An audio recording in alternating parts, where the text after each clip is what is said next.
If you do something but without passion, I don't think it would mean anything, and you wouldn't do it 100% or 120, 100%, you know.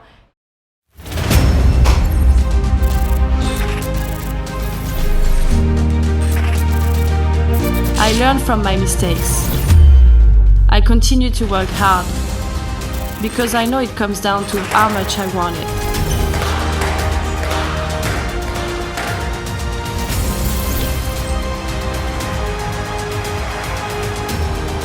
It's my passion. It's mine. When I think of passion, talking about the game, I think it's something when you have a bad loss.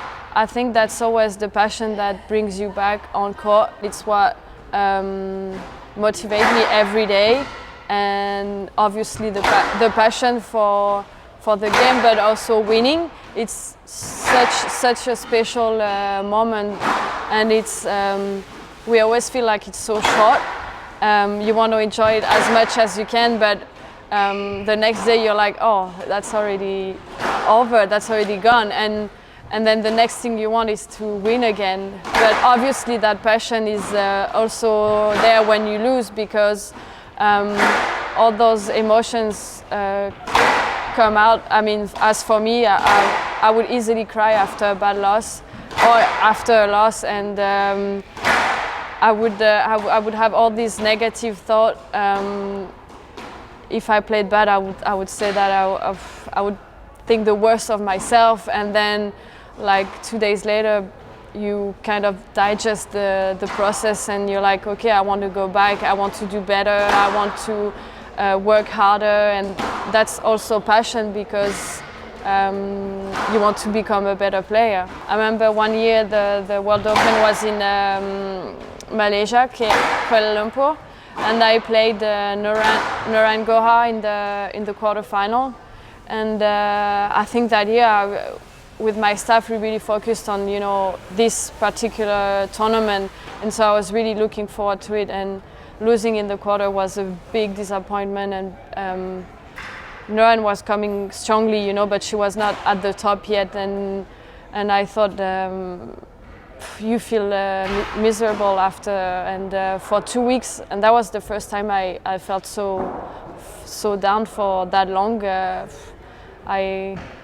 Anything I would do, I would even in my everyday life, I would think about that loss, and yeah, it was pretty hard, because I thought maybe I'm never gonna make it, you know, and that's when you realize you've worked all your life for that dream, and then you're like, well, maybe I won't make it ever.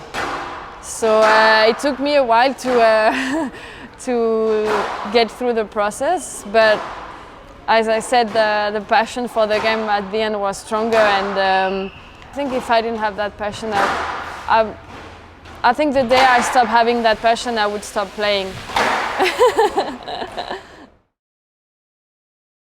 When I think about passion as well, I think about love in general, and something you can share with your husband or someone that you love, even with your family, friends.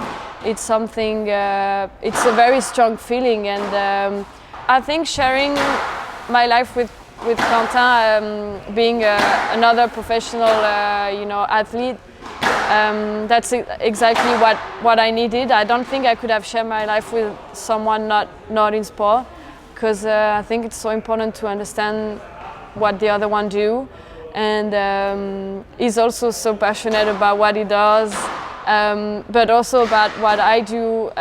He's passionate about squash. I mean, he loves squash, follow everything, and that support is very important for me, and we try to support each other, of course. It's not easy not to do the same sport, obviously, because we have different seasons, and for him it's the opposite, obviously. It starts from April to October, so we can never go to holidays together.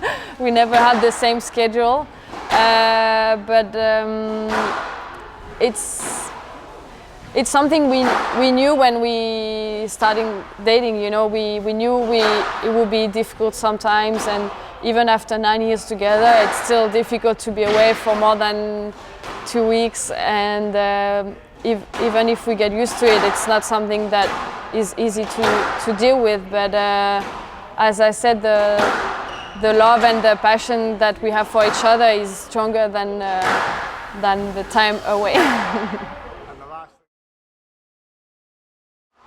I think passion is generally important, because if you do something but without passion, I don't think it would mean anything, and you wouldn't do it 100% or 120, 100%. You know, you have to